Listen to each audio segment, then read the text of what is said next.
J-Dog back to answer some more goddamn questions. And we got some paid screwies today. Pretty good goddamn day.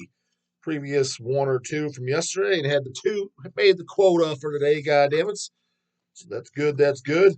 Nothing the dog likes more than looking at that personal email and seeing some fucking PayPal goddamn questions. Otherwise, it's just stupid ass fucking emails he doesn't want to get for the most part. First one's from Matteo Powers. Sup, J Dog? Big fan. I want to get your opinion on this band's new EP, Eradication, Spear of Destiny. Thanks. And he sent me the YouTube link, and I did listen to it. I listened to about half of it. I thought it was okay, just very background. The first band that was popping in my mind, not that it was some ripoff band, it just reminded me of like GBK.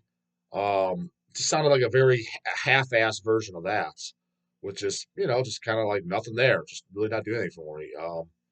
So it just seemed like a goddamn Aldi's brand of fucking GBK, which it was decent. I mean, I wouldn't shut it off. Granted, I didn't finish the whole goddamn thing either, but I had more important things to listen to.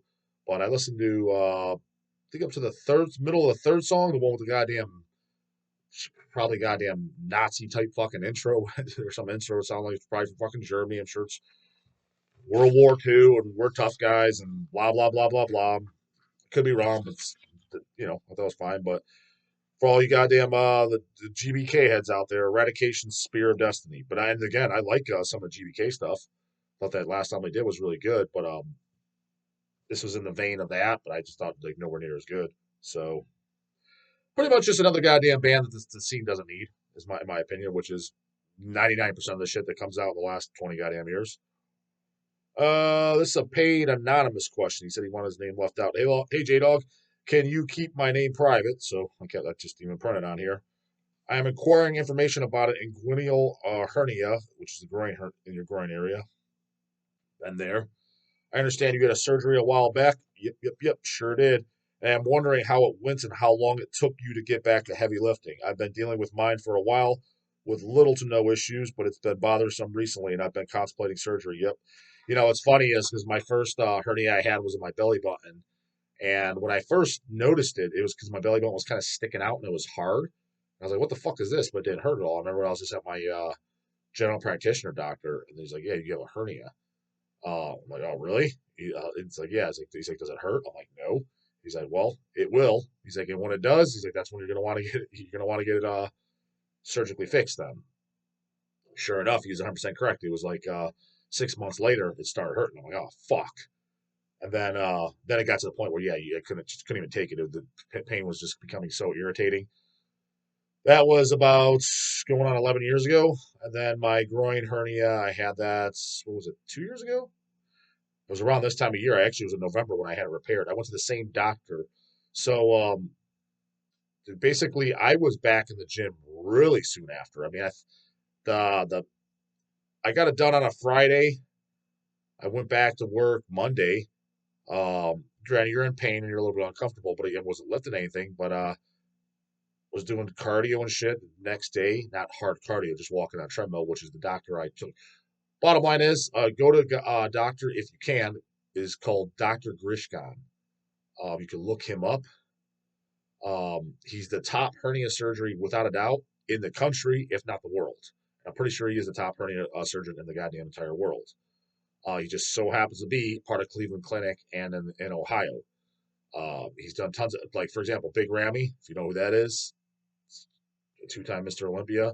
He did his surgery. He did Phil Heath's surgery. There's a picture of Phil Heath on the wall. There's all these famous football players, golf players, everything. Everybody in the know goes to him. He's done hundreds of bodybuilders. They all know when they get him, they just go to him because he's the top surgeon. He has his own patented mesh. And basically, when you go to, which I did see a regular surgeon first, like taught just a consultation, you do the statistics. There's a 25% chance of the mesh not working or have to redo it years later. And even he said that. And it hurts and it takes longer to heal. It takes 6 to 8 weeks just to heal and before you can step foot in a gym. With him, he's like, he's been doing this since the 80s.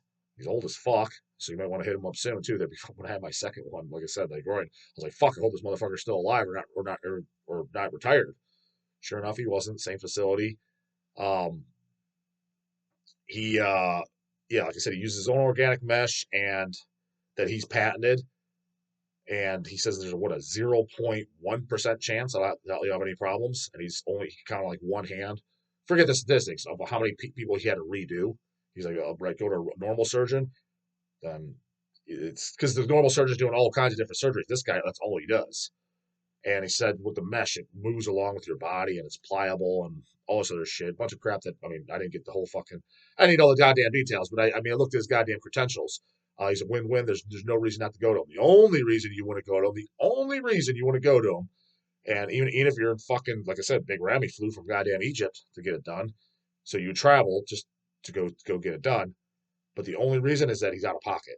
There's no insurance doesn't cover him. So what are you looking at? You're looking at about, just give you an idea, it's about 10 grand. I think that's what it was each time, give or take. You're looking at about 10 large, goddamn it. So I can't be no goddamn broke ass bum. And then yeah, dude, literally lifting and shit. I mean, it was less than a month. I think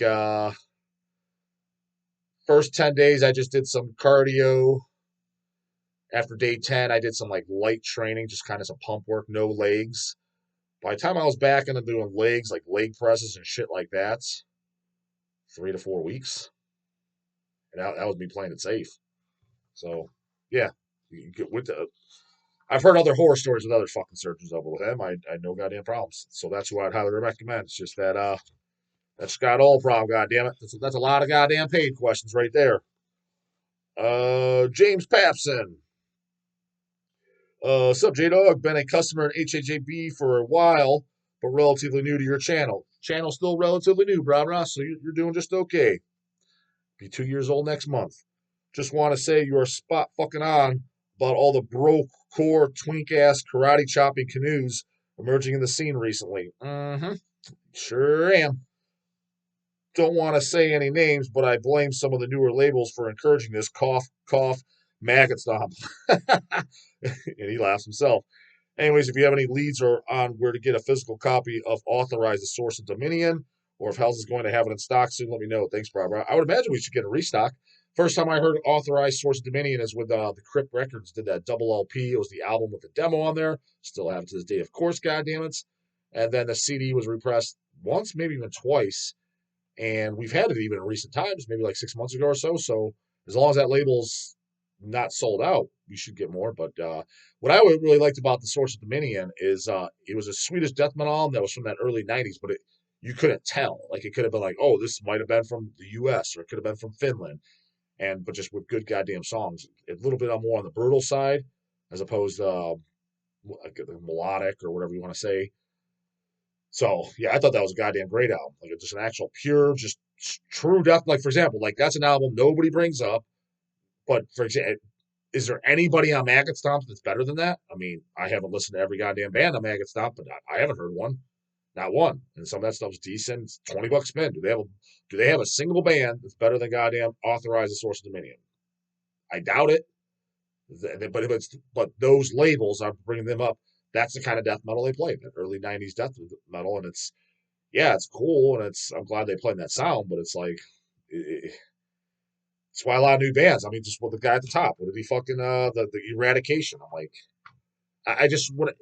I guess when you've been listening to this shit for so long and heard so many bands, like, well, why do I need this? Like, or just why did the forget me? Why did the scene need this? I'm like, this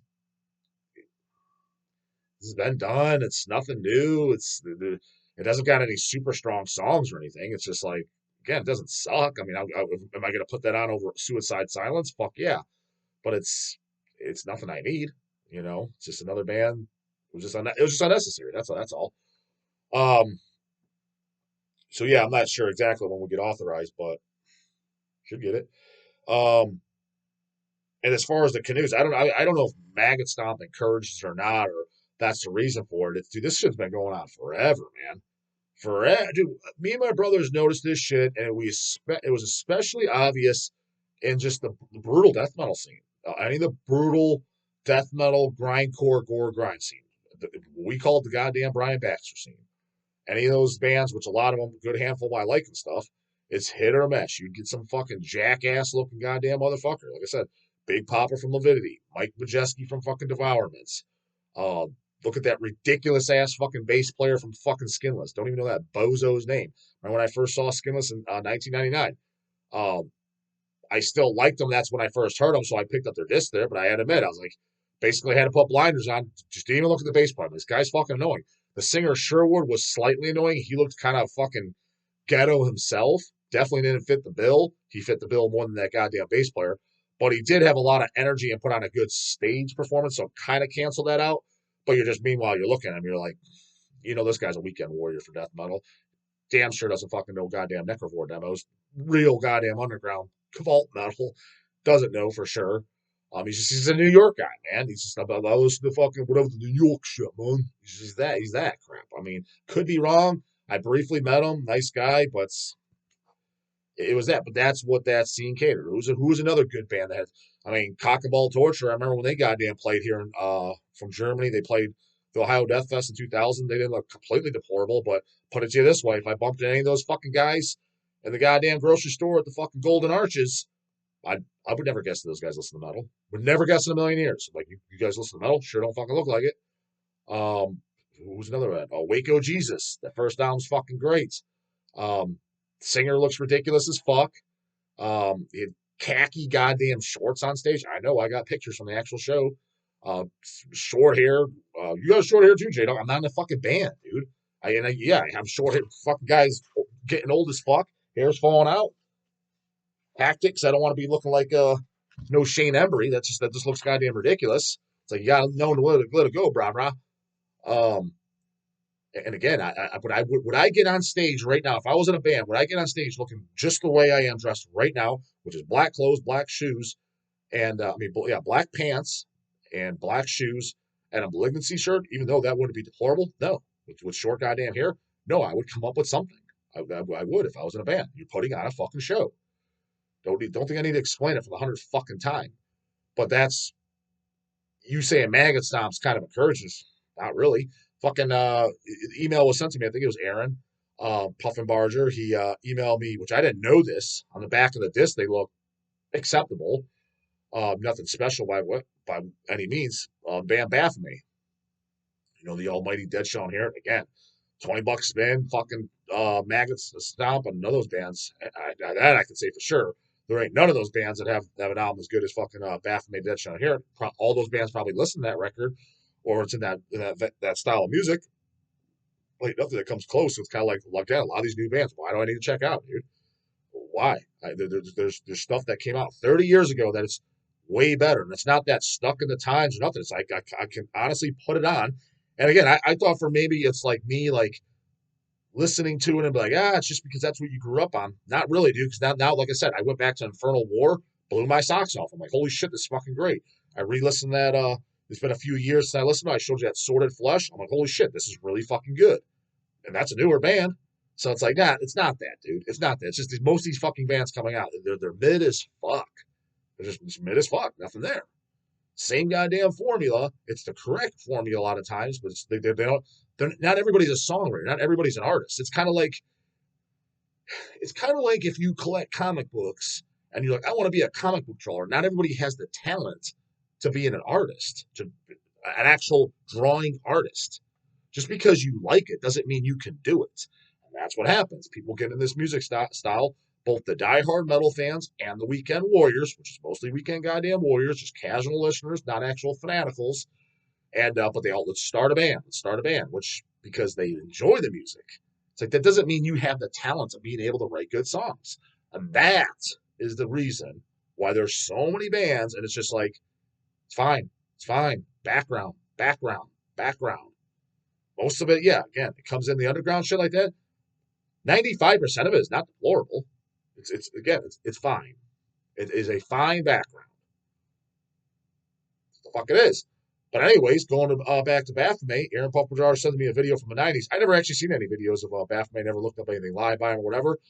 Deplorable as fuck looking, dude. The singer, no joke. Look it up. Like, Baphomet live, I remember it was from the early 90s. He sent the photo. Dude, the singer, pink. Yes, pink. Girly pink, fucking, the pink panties that I actually rip on, pink shorts, no goddamn shirt, and I think it's maybe had some fucking ghetto ass dreadlocks too, Chris Barnes fucking style. Put it to you this way, I highly doubt that guy's listening. What's Baphomet doing? Where are they at? And as a matter of fact, I know it's a total where are they at. There's the TJ Frost guy and shit. I've been trying to get in contact with them for years. Go on Metal Archives, look up there. Like they got one demo for sure, maybe even two, that nobody knows about. What I mean, nobody knows about. Nobody can seem to find or have those demo tapes or anything. Well, why did I want to contact them? I wanted to do a compilation LP of all the demos, 7-inch everything, like a double LP and CD release of all the Baphomet shit on a compilation CD double LP. Well, try to get a hold of the guys, nowhere to be found. Now, some of the guys might still listen. That's why there was like 5 guys in the band, if I'm not mistaken, 4 for sure, 4 or 5 guys. They're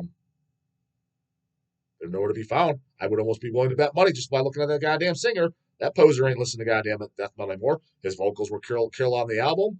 I still love that album. But again, to say you're thinking about Maggot Stomp, dude, this has been going on forever. Like the show he sent me, it was before Banished. And what year was Banished? I think that was when Baphomet changed their name to Banished. 1993, I think that was. So this is 92 or 91, the year that he sent me. Yeah, just YouTube, but that's all it was on. I can't remember the year. I'm sure it's not that goddamn. Can't imagine there's that many Baphomet from New York fucking live fucking early 90s shows on YouTube. It can't be many. So you'll see exactly what I'm talking about. Poser goddamn city, dude. Total fucking poser. This is way before Maggot Stomp. The guy wasn't even, his parents weren't even fucking yet. That guy's label put out. So this ain't nothing new with Maggot Stomp. It is in that goddamn scene. That scene attracts that. And then the black metal scene attracts a fuck ton of actually just pussy ass fucking wimp, wannabe tough guys that act like they're all darkness and evil. But again, with the fucking sniffles comes out, the you know what, word you can't use, right? That comes out, and they're fucking hiding behind Mama's skirt. It was all with this bunch of fucking Christ. So much for fist fucking God's planet. So much for fucking rats and plagues and conquering Armageddon and all this other shit. It's just like Armageddon finally comes, all that. Hiding behind Mama's skirt. You guys are fucking singing about hoping for it all. So you bring on the disease, conquer humanity. Fucking Zyklon B. What do they say? AIDS is good. War is good. Murder is good. What is the back of that slogan? Anything that leads to depopulation of mankind is good. It was something along those lines. I was like, I'm not saying I didn't mean to see the guys as Zyklon B. If they're fucking shivering behind Mama's skirt, I wouldn't doubt it though. But a lot of their fans were. I saw it firsthand. Not gonna throw any goddamn names. They were the ones dressing up in hazmat suits and all this shit when I got announced. I'm like, give me a fucking break. Not even slightly miffed when that shit fucking first got announced. I'm like, get it, I get it. Oh well. Only the strong will survive. That's the way I goddamn saw it. It's like, fucking take your goddamn vitamins, fucking eat clean and go to the gym. I was like, you'd be just fine. I was. No problems. So wasn't worried about it. So the black metal scene's guilty for attracting that shit. But the brutal death scene, juggalo ass fucking weekend warrior fucking casual listening posers is what attracts. Nothing new there, brah.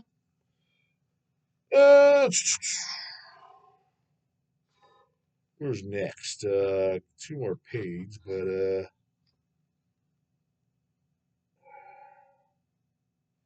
knock this out next, because those other 2 are a little bit too long and running out of time. Daniel Distel, thanks for the entertainment introducing me to D666. Question for Justin. Do you think a band like Slipknot deciding to take a band like Mulder out on tour with them would lead to the underground labeling Mulder posers? If you were to have any more, Dan. I don't know what the fuck if you were to have any more, Dan. Yeah, there's definitely people in the scene that would claim that they're fucking posers. For starters, just knowing the guys in Mulder, I know for a fact they wouldn't tour with Slipknot. Now, here's the thing is if you would have asked my 16, 17-year-old self, if you were in a death metal band, J-Dog, would you tour with a band like Slipknot? I would say absolutely no fucking way. I'd rather fucking be shot in the face. Oh, that's blasphemous. So that would be now. I would say it depends. Does that make you a band poser? No, it doesn't make you a fucking poser. It was basically, you got to ask yourself, why are you doing this band? If the reason you're doing the band is you're doing it strictly just for passion, You never want to make a penny off of it. You gladly, yes, I'm working a day job for the rest of my life on the side. I just want true heads only to hear this, and I expect to lose money. That's already planned. I plan on losing money on this band. Then I would say, no, absolutely not. Turn down the slip down deal. But if you say to a band, well, if deep down you're like, I would like to be able to do the band full time, it'd be nice to make some money off this. I'm never going to change my style. I'm going to play true to me what I want to do, but it'd be nice to make a living off it so that way I can concentrate, just focus on the band, touring, playing shows, and putting out records. I don't have to stress out about juggling it with the day job. So it'd be nice to do my passion but make money on the side, which I totally understand. To be honest with you, if I was to start a band, that's what I would do. So I'm not just doing this. I don't need another hobby. I got plenty of the hobbies I have. The two hobbies I have, it takes up all my time as is with business. I don't got time for just dicking around fucking bullshit because I want to see how goddamn special I am. I ain't got time for that. So if I was to do it, like, yeah, it's got to have. It's gonna be. I'll do stuff that only I like. Not gonna do some sellout shit, but it's got to have some type of monetary value. That's the only way it'd be worth my fucking time. In that case, the tour with Slipknot would make sense. It's like that's going to draw new fans. It's going to draw new eyeballs. Now you're going to get annoying fans. You're going to end up in the category of the dying fetuses, the suffocations, the cannibals, and shit like that. Not necessarily as big as those guys from touring, but you're going to get a bunch of annoying fucking canoes. Just like look at 200 stab wounds and shit. It's not like when you listen to it, like it's like some guys rip on them, like, dude, this is deplorable, like it's in the vein of Slipknot, like the death metal Slipknot. I'm like, dude, if you never said the name or whatever, it's respectable death metal. It just didn't blow my socks off. I didn't think it was good enough to buy before I knew anything about them or popularity. But why is it fucking popular? It's because they're doing all these tours and all this other shit, and it's trends of people talking about them. So what do they get? A lot of annoying fans. You notice that right out the gates. Even before they're blown up, which it's clearly obvious they're going to blow up. Are they doing a show with Metallica? Or they did, or something coming up?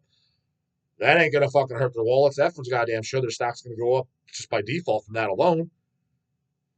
So you'd have to take the good with the bad. But yeah, if you're looking to make any money off of it, do your passion as your job, then that's a no-brainer. It's a smart business decision. You're bringing extra eyeballs. Like you can't just like I only want my mom to hear it, and yet you expect to go anywhere. Some guys they talk both ways.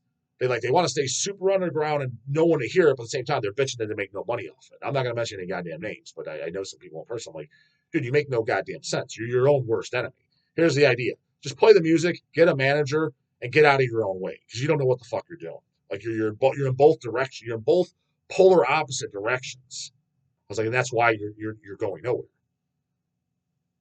So that's his personal choice, though, what you want to fucking do. So, consequence surge, you know what we do. But the guy about skinny, it's morning. Later, goddammit.